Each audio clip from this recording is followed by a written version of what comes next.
3일 오전 예배 나오셔서 주님께 경배하기 위해 나오신 모든 성도 여러분들 진심으로 환영합니다. 주께서 오늘도 우리에게 예비하신 은혜를 넘치도록 주실 줄로 믿습니다. 하나님께서 당신의 백성들을 창조하시고 타락한 후에 우리를 곧장 구속의 길로 들어가게 하지 않으시고 친히 이 역사를 주관하시면서 오늘을 사는 우리에게도 각자 각양각색의 삶 속에 두시며 그 길을 걷게 하시는 그 이유를 우리는 다 이해할 수는 없을 겁니다.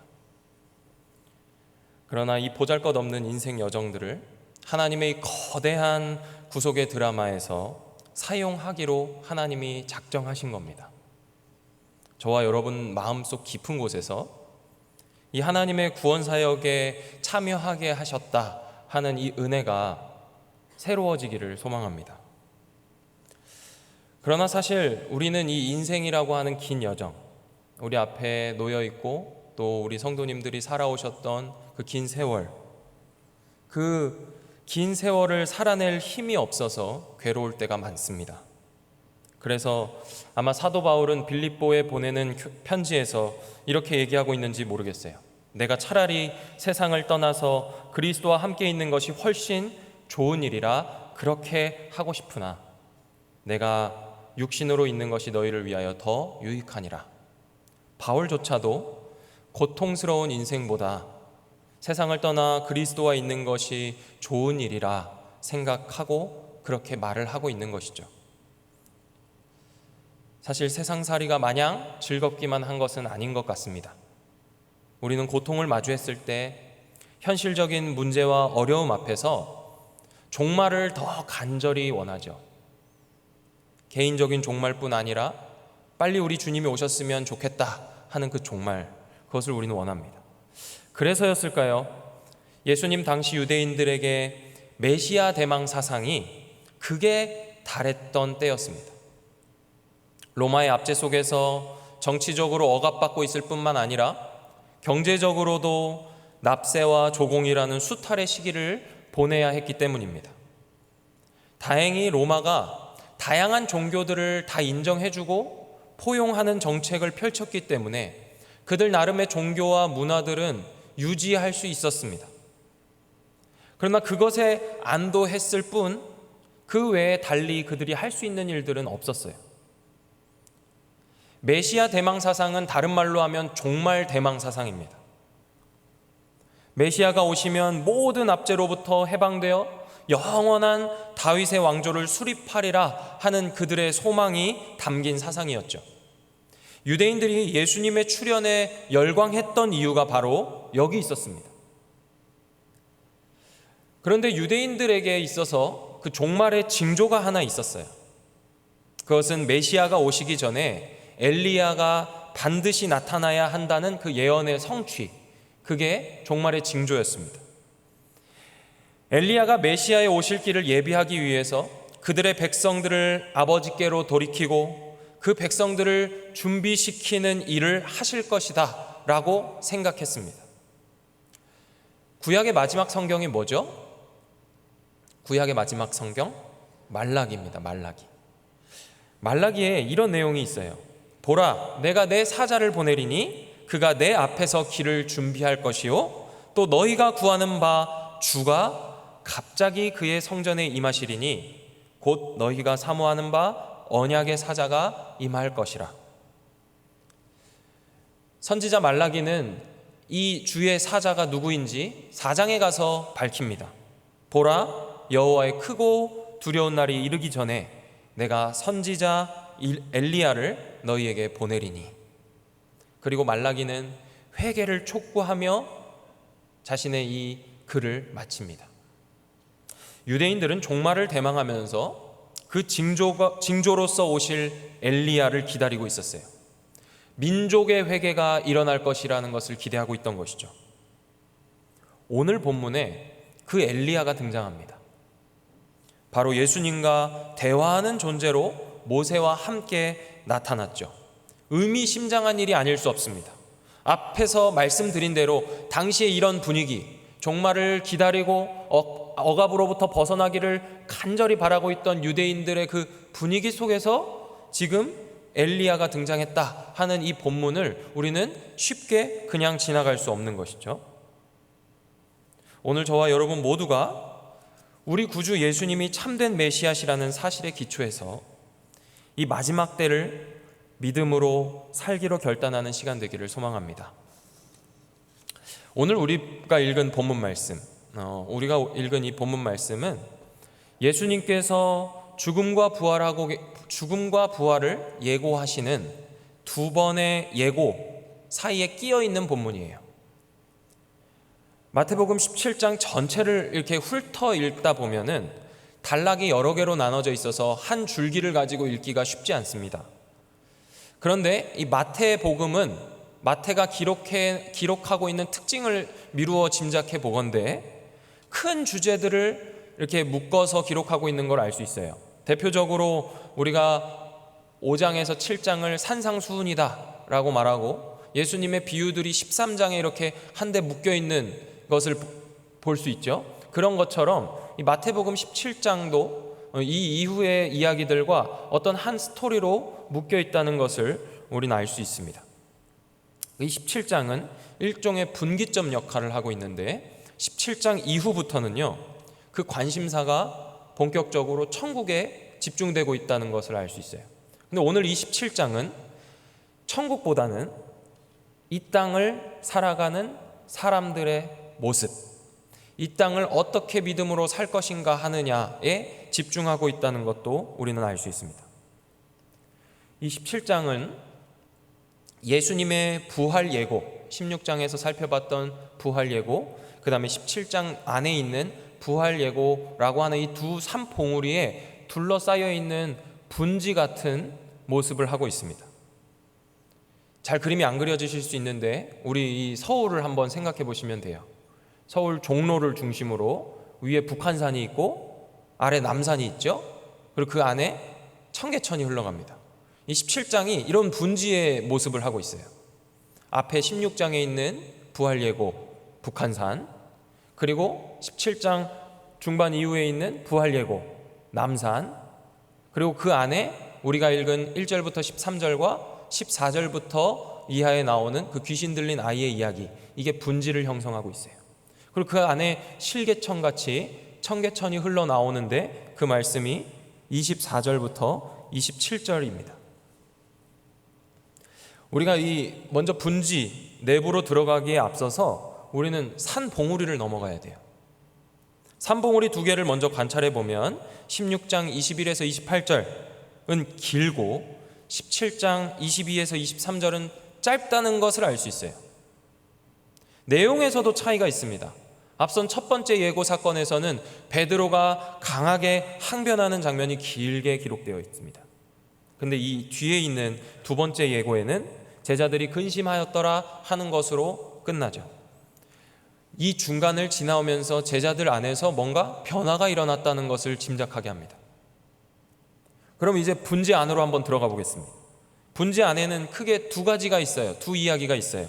첫 번째는 산 위의 이야기고 두 번째는 산 아래의 이야기입니다. 하나씩 살펴보면 시작하는 부분에 엿새 후다라고 하는 그 시작부터 살펴보면 되겠습니다. 제자들이 보냈을 이 6일 동안의 시간을 한번 짐작해 볼까요? 16장이 어떻게 끝났습니까? 예수님이 내가 죽어야 된다, 내가 끌려가서 순환당하고 내가 3일 만에 부활할 것이다 하자 베드로가 그런 일이 있을 순 없습니다 라며 강하게 항변했죠.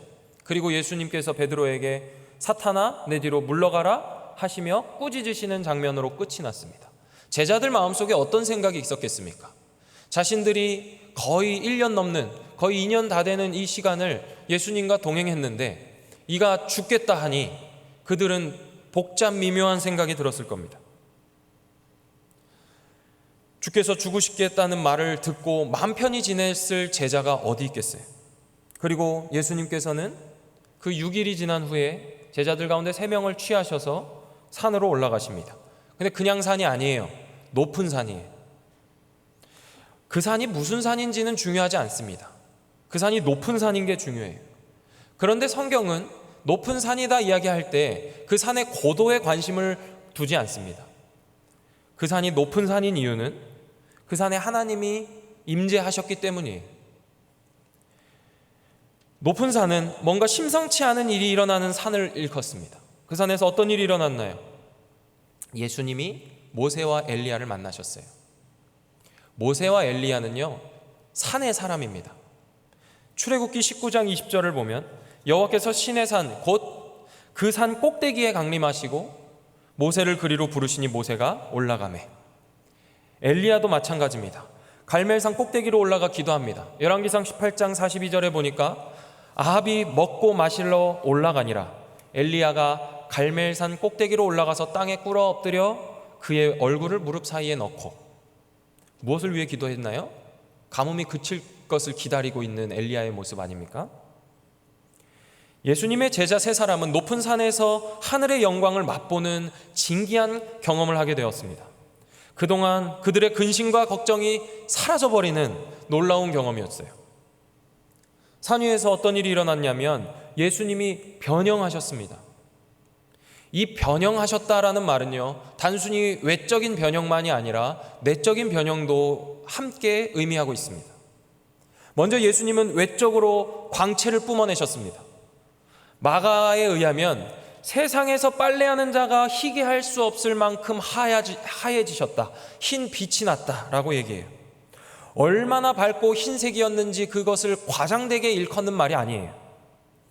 세상에서는 빚어낼 수 없는 광채, 그러한 변화가 예수님께 일어났다라는 말입니다.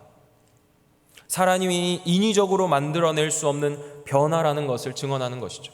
오로지 하늘로부터의 변형, 그것을 예수님이 지금 이루고 계시다 하는 말이에요. 내적으로는 영광스러운 통치의 면모를 보이셨습니다. 이런 모습은 이전까지 예수님이 간접적으로 귀신을 쫓아내고 병을 고치시는 일과는 전혀 다른 직접적인 모습이었습니다. 구약의 두 인물 모세와 엘리야가 예수님과 대화하시는 장면에서 드러납니다. 그들은 예수님과 어떤 대화를 나눴습니까? 누가복음에 의하면 예수님의 순환에 관하여 이야기했다 기록하고 있어요. 모세와 엘리야는 구약을 대표하는 인물이에요. 이들과 순환에 대하여 이야기했다라는 것은 예수님께서 왕권을 어떤 방식으로 이루시는가, 구약의 약속이 예수님 안에서 어떻게 성취될 것인가를 우리에게 암시적으로 알려주고 계시는 겁니다. 베드로와 야고보, 요한은 이 장면을 목격한 후에 어땠을까요? 아마 큰 위로를 얻었을 겁니다. 자신들이 주님이라고 따르던 분이 갑자기 죽을 것이라고 말씀하셔서 혼란스러웠던 그들이 자신들이 함께 보낸 세월에 대한 보상, 후에 이런 감정들이 복합적으로 작용했을 그들에게 예수님이 엄청난 위로를 주셨다 생각했을 거예요. 그럼 그렇지, 우리 주님이 죽긴 왜 죽어? 저 광채 좀 봐, 저 빛나는 광채 좀 봐 하며 탄성을 자아냈을지 모릅니다. 하지만 여러분, 영광에 취해서 아무리 선한 의도라 할지라도 예수님께서 가셔야 할 길을 막는 어떤 일을 하는 것은 다 마귀적인 일입니다. 아니나 다를까 이 장면을 목격하고 있던 베드로가 나서서 여기에 초막 셋을 제가 짓겠습니다, 이렇게 말하죠. 주님이 원하신다면 제가 여기 초막 셋을 짓겠습니다. 베드로는 16장 22절에서 자신이 단호하게 이 일이 주께 미치지 아니할 것입니다 라고 얘기했던 그 버릇 그대로 예수님께 초막을 짓겠다고 확언을 합니다. 정말 봐야 할 것은 보지 못하고 현상에 취해서 방향성을 잃어버린 열심을 내고 있는 것이죠. 초막을 짓는 일이 뭡니까? 경배하는 일입니다. 베드로가 어떤 의도에서 초막을 짓겠다고 했는지 분명하게 우리는 알 수 없지만 그는 충동적으로 또 예수님께 말하고 있는 거예요. 그리고 예수님을 모세나 엘리야의 수준으로 생각한 나머지 참 성전이신 예수님을 여전히 깨닫지 못하고 있는 것입니다. 예수님께서는 마태복음 12장에서 이미 요나보다 크니 솔로몬보다 큰 이가 여기 있다 하시며 부활에 대한 파편을 보여주셨어요. 그런데 베드로는 자신이 장막을 또 지어야 할 것으로 생각하고 있는 거예요. 참 성전이신 예수님만 남고 모세와 엘리야가 모두 사라졌습니다. 그리고 그 높은 산에 구름이 덮이고 음성이 들립니다. 예수님을 향해 기뻐하는 자요 사랑하는 아들이라는 음성이 들린 것이죠. 이것은 마치 구약의 그 성전 봉헌식을 떠올리게 하는 장면입니다. 예수님 앞에서는 사람이 만든 그 어떤 장막도 필요가 없고 소용이 없습니다. 출애굽한 이스라엘 백성들에게 광야에 지어진 주의 장막에 임하셨던 그 쉐키나의 영광이 지금 예수님께 임재하고 있는 거예요. 유일하시고 완전한 장막이신 예수님 앞에서 모든 장막들은 그 의미와 힘을 잃어버리게 되는 것이죠. 그런데 예수님께서는 이 광경을 목격한 제자들에게 아무에게도 말하지 말 걸 당부하십니다. 그때 제자들이 묻습니다. 자신들이 눈앞에서 본 엘리야가 사라져버렸으니 아마 당연히 생길 수 있는 의문일 거예요. 그들 안에 해결되지 않는 한 가지, 그것은 바로 엘리야가 아직 오지 않으셨다는 겁니다. 엘리야가 아직 오지 않았기 때문에 예수님이 진짜 메시아인지 그것을 인정 못하는 사람들인 양 예수님께 물어보는 거예요. 왜 서기관들은 엘리야가 먼저 와야 한다고 말하는 것인가요, 예수님? 이때 예수님은 엘리야가 이미 왔으나 죽임당하였다고 대답하세요. 사복음서에 모두 예수님의 앞서 활동한 세례 요한이 등장합니다. 그리고 그의 사역이 자세하게 기록되어 있어요. 예수님의 구속 사역에 있어서 세례 요한이 지니고 있는 임무가 있기 때문입니다. 누가복음 1장을 보니까 사가랴에게 나타난 천사가 이런 말을 합니다. 엘리야의 심령과 능력으로 백성을 준비하리라. 누가요? 사가랴의 아들 요한이. 그리고 예수님께서는 이미 마태복음 11장에서 세례자 요한이 말라기 3장 1절에 예언한 그 사자라는 것을 말씀하셨습니다. 하지만 제자들은 계속 깨닫지 못하다가 이제서야 그가 세례 요한이라는 것을 깨달았다고 기록하고 있어요. 산 위에서 일어난 일은 분명합니다. 예수님께서 하늘에서 누리실 영광, 죽음과 부활 이후에 성취하실 그 영광이 얼마나 찬란한지 그것을 보여주신 거예요. 그러나 예수님이 생각하시기에 아직 이 세대는 이 놀라운 영광을, 이 놀라운 사실을 받아들일 준비가 전혀 되어 있지 않았습니다. 그렇기 때문에 예수님께서는 그들에게 알리지 말 것을 당부하신 거예요. 도대체 산 아래에서 어떤 일이 일어나고 있었길래 예수님은 십자가를 향해 가시는 그 일을 막아설 수 있는 이 일들을 막아서고 계신 걸까요? 예수님과 제자들이 함께 산에서 내려오시며 두 번째 이야기가 시작됩니다. 위에서 그 놀라운 일이 일어나고 있을 동안에 산 아래에서도 놀라운 일이 일어나고 있었어요. 어떤 놀라운 일입니까? 귀신에 붙들려서 고생하고 있는 한 소년의 이야기입니다. 마가복음은 이 소년이 어릴 때부터 괴로움을 당했다고 진술합니다. 그 기간이 오래되었다는 것이죠. 그 아이의 아버지는 자신의 아들을 고치기 위해 예수님의 제자들에게 그를 데리고 와봤지만 소용이 없었다고 말합니다. 예수님은 제자들을 포함한 그 세대를 안타까운 마음으로 꾸짖으세요. 지금 예수님의 눈앞에 있는 모든 무리들은 어떤 능력도 없는 사람들 뿐입니다. 아들은 속수무책으로 귀신들에게 붙들려 있고, 아버지는 자신의 아들을 어떻게 통제도 못하고 있고, 예수님의 제자들이라고 하는 자들 역시 그 귀신을 쫓아내지 못하고 있으니 예수님은 그저 탄식하고 계실 뿐이죠. 그래서 한 신학자는 이 상황을 이렇게 풍자합니다. 예수님께서는 산 아래로 내려오신 후에 무기력한 소년, 무력한 아버지, 무력한 세대, 그리고 아무 쓸모없는 제자들을 마주하셨다. 예수님께서는 그들에게서 두 가지 모습을 크게 꾸짖고 계세요. 첫 번째는 그들이 믿음이 없다는 사실이고, 다른 하나는 패역하다는 것입니다. 예수님께서는 믿음의 분량을 지적하고 계시는 게 아니에요. 겨자씨 한 알만큼의 믿음만 있더라도 산을 옮길 수 있다 이야기하지 않으십니까? 작은 믿음이라고 기록하고 있는 이 말은요, 사실 믿음의 분량이 적다라는 말이 아니라 가난한 믿음이다라는 말이에요. 가난한 믿음. 어떤 능력도 발휘되지 않는 믿음, 즉 잘못된 믿음이고 허울만 좋은 믿음, 알맹이가 없는 껍데기만 있는 믿음, 가짜 믿음, 믿음이 없는 것과 다름없는 믿음을 작은 믿음이다 라고 얘기하시는 거예요. 지금 우리의 모습을 요약하면 아마 이 두 가지로 요약할 수 있을 겁니다. 사랑하는 여러분, 우리에게 믿음이 있습니까? 믿음의 크고 작음의 문제가 아니라 겨자씨 한 알만큼의 믿음일지라도 우리에게 진짜 믿음이 있냐는 말입니다. 예수님이 우리의 구주시다는 그 믿음, 나의 몸과 영혼의 진짜 주인이시다 하는 그런 믿음이 예수님이 원하시는 믿음입니다. 예수님이 원하시는 믿음, 큰 믿음 아니에요. 가난해서 그 어떤 기대도 할 수 없는 파산한 것과 같은 없는 것이나 다름없는 믿음이 아니라 주께서 마련하신 그 생명의 풍성함을 삶에서 누리고 있는 그런 믿음이 우리에게 있어야 하지 않겠습니까? 우리는 믿음의 삶을 살고 있습니까?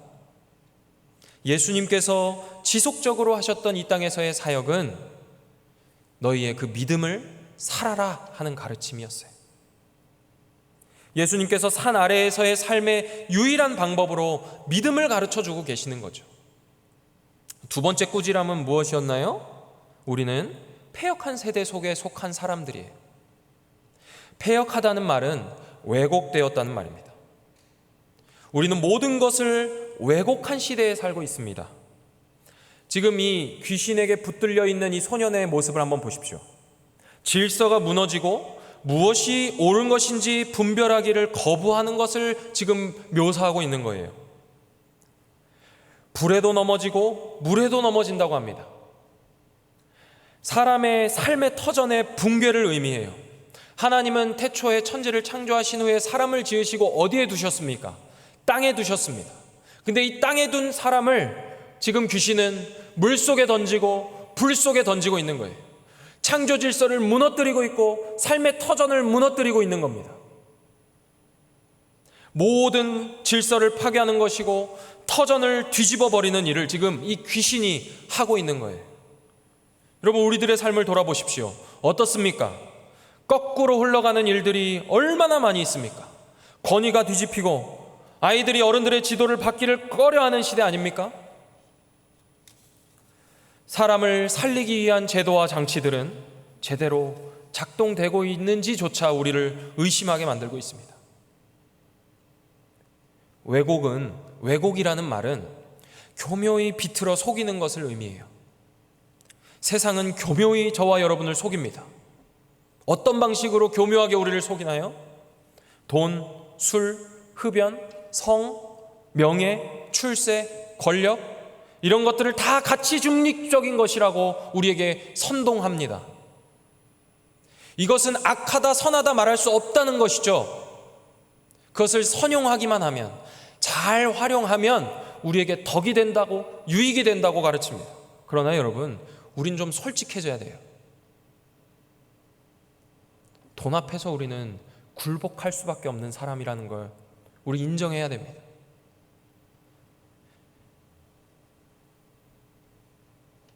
명예와 권력 앞에서 자존심도 버려버릴 우리라는 것을 우리는 인정해야 됩니다.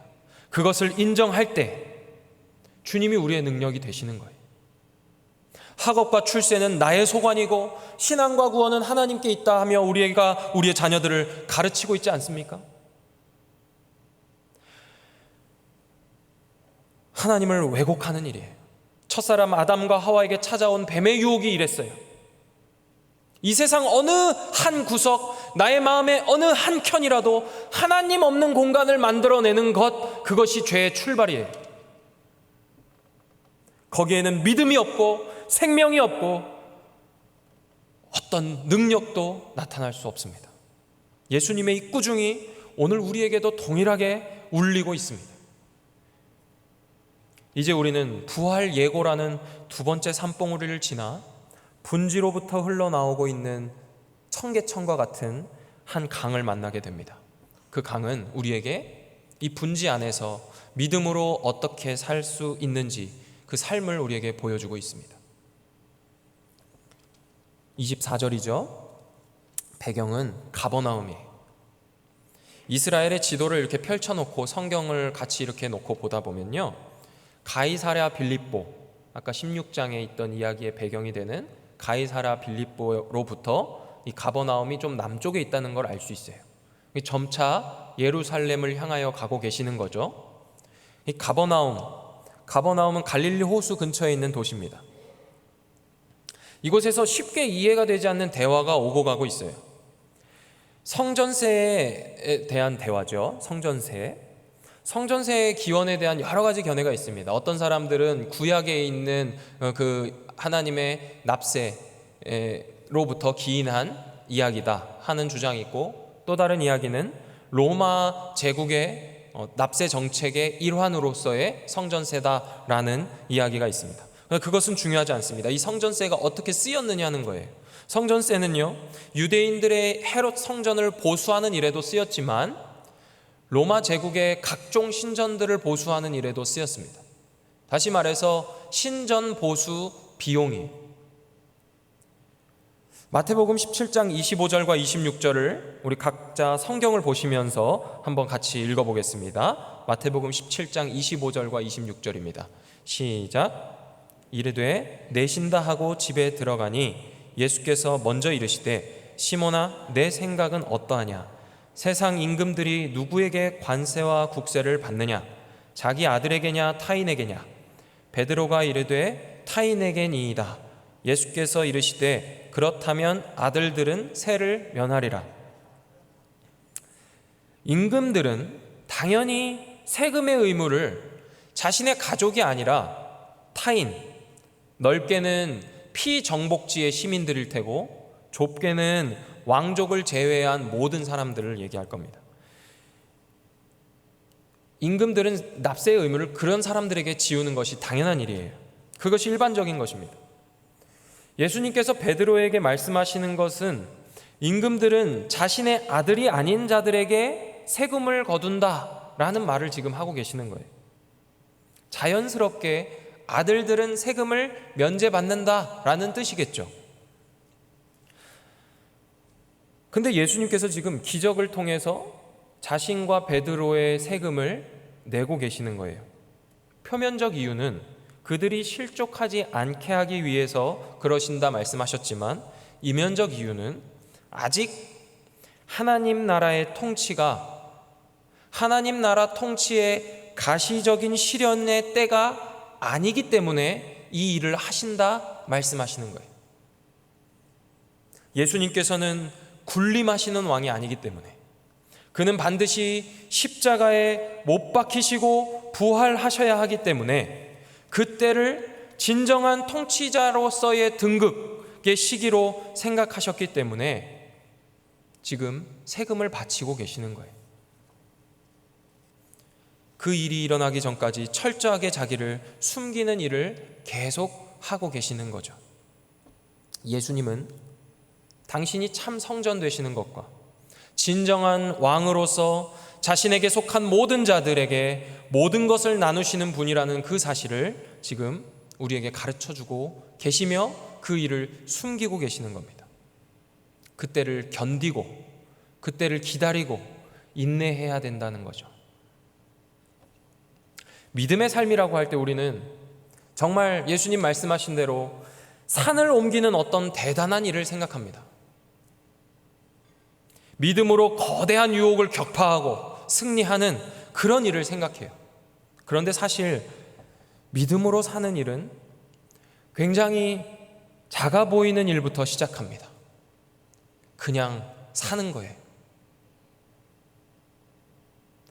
두 이야기를 했습니다. 산 위에서의 이야기와 산 아래서의 이야기. 이 이야기가 죽음과 부활이라는 사이에서 묘한 분위기를 만들어내고 있다고 우리가 이야기를 나눴습니다. 예수님의 죽음과 부활이라는 복음에 둘러싸여서 그 안에서 산 위를 오르락 내리락 하고 있는 인생이 우리의 인생이죠.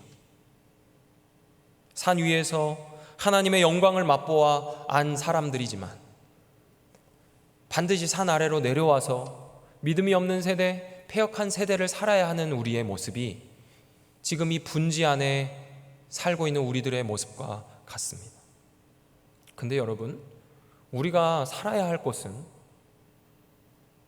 하나님의 영광을 맛보아 알았던 그 산 위가 아니라 산 아래예요. 우리는 산 위에서 목격한 영광의 주를 붙들고 산 아래에서 사망 권세가 여전히 위력을 떨치는 세상 속에서 그저 살아야 합니다. 그저 사는 것이 믿음의 삶이에요. 주어진 시간과 공간에서 우리의 이 부피를 유지하면서 주의 나라의 역사에 참여하는 것을 우리의 영광으로 알고 그냥 사는 게 믿음의 삶이에요. 말씀을 마치겠습니다. 여러분, 등산을 다 해보셨습니까? 등산을 해보신 적 있을 거예요. 산을 오르다 보면 중턱쯤 이르면 정상이 눈에 들어옵니다. 나무들 사이로 산 정상이 이렇게 보여요. 그리고 그 산 정상에 있는 정자, 그게 보입니다. 굉장히 가깝게 보이죠. 그리고 등산로를 계속 따라서 걷다 보면 표지판이 하나둘 나타납니다. 정상까지 몇 미터, 1km, 500m, 200m, 이런 표지판들이 우리 눈에 들어옵니다. 그럼 우리 속에 어떤 생각이 드나요? 야, 이제 곧 도착이구나. 근데 산을 올라가 보신 분들은 아실 거예요. 정상이 가까울수록 경사는 어떻게 됩니까? 완만해지나요? 가파라집니다. 관악산이나 북한산만 올라가더라도 정상 부근에 가면 밧줄을 타고 올라가야 될 만큼 가파른 부분들이 나타나요. 그러면 분명히 500m 남았다 그랬는데 그때부터 이제 제 속에 무슨 생각이 있냐면 이 표지판은 나를 속이기 위한, 나의 이 힘듦을 조금 덜기 위한 거짓말이다라는 막 그런 분노가 막 차오릅니다. 힘드니까 그렇죠. 그런데 그 어떤 산도 우리가 우리의 두 발을 통해서 걸어가지 않으면 정상에 이르지 않아요. 등산은 반칙이 있을 수가 없습니다. 헬리콥터를 타고 꼭대기에서 이렇게 떨어지지 않는 이상 정상에 오르는 유일한 방법은 뭐냐면 우리 두 발로 걸어가는 거예요. 표지판이 제게 거짓말을 한다고 느껴질 정도로 힘들어도 걸어가야 정상에 이릅니다. 사랑하는 은평의 모든 성도 여러분, 우리 주님께서 베푸신 이 길을 우리는 걸어가야 돼요. 정상에 다다를 수 있는 유일한 방법은 여러분 각자에게 주어진 이 길을 여러분의 두 발로 걸어가는 일밖에 없습니다. 걸어가다 보면 거긴 나무 그늘도 있습니다. 그래서 잠깐 쉴 수도 있어요. 또 걸어가다 보면 등을 두들겨줄 길동무, 우리들의 동무가 되어줄 동지들도 있습니다. 그리고 우리를 응원해 주죠. 좀만 가면 됩니다. 그리고 앞서가며 우리에게 손짓합니다. 어서 오라고 손짓합니다. 여러분, 무엇보다도 우리를 위로하는 것은 산 정상은 늘 거기 있다는 거예요. 굽이진 길, 평탄한 길, 거친 길, 가파른 길이 우리 앞에 여지없이 등장할 테지만 견디고 인내하는 삶이 믿음의 삶인 줄로 믿습니다. 그리고 일상을 믿음으로 살아내시길 바랍니다. 패역한 세대 가운데 무엇이 옳은 것인지 몸으로 보여주며 살아내시는 저와 여러분 되시기를 간절히 소망합니다. 같이 기도하겠습니다. 창조자 되시며 섭리주 되시는 아버지 하나님, 은혜와 사랑을 감사드립니다. 하나님의 영광의 강체시요 그 본체이신 예수 그리스도로 말미암아 죄를 정결하게 하시니 감사드립니다. 우리가 사는 세상은 산 위의 영광을 찾아볼 수 없을 만큼 패역한 산 아래의 동네입니다. 사망 권세와 온갖 정욕을 자극하는 유혹들이 세력을 얻어 더욱 판을 치는 세상입니다. 이 땅에서 겨자씨 한 알만큼 작은 믿음을 귀히 여기신다 말씀하시니 우리에게 큰 위로가 됩니다. 주님, 주어진 시간과 공간에서 주께서 허락하신 삶의 여정의 부피를 충실하게 견디기 원합니다. 우리의 인생 여정에 충만히 임재하여 주옵소서. 주의 때를 기다리며 견디고 인내하는 우리 되게 하여 주옵시고, 날마다 주를 의지하여 묵묵히 걸어가는 인생들 되게 하여 주옵소서. 믿음의 주요 온전하게 하시는 이이신 예수를 바라보며 묵묵히 걸어가게 하소서. 앞에 있는 기쁨을 위하여 십자가를 참으사 부끄러움을 개의치 아니하시고 하나님 보좌 우편에 앉으신 예수 그리스도의 이름으로 기도합니다. 아멘.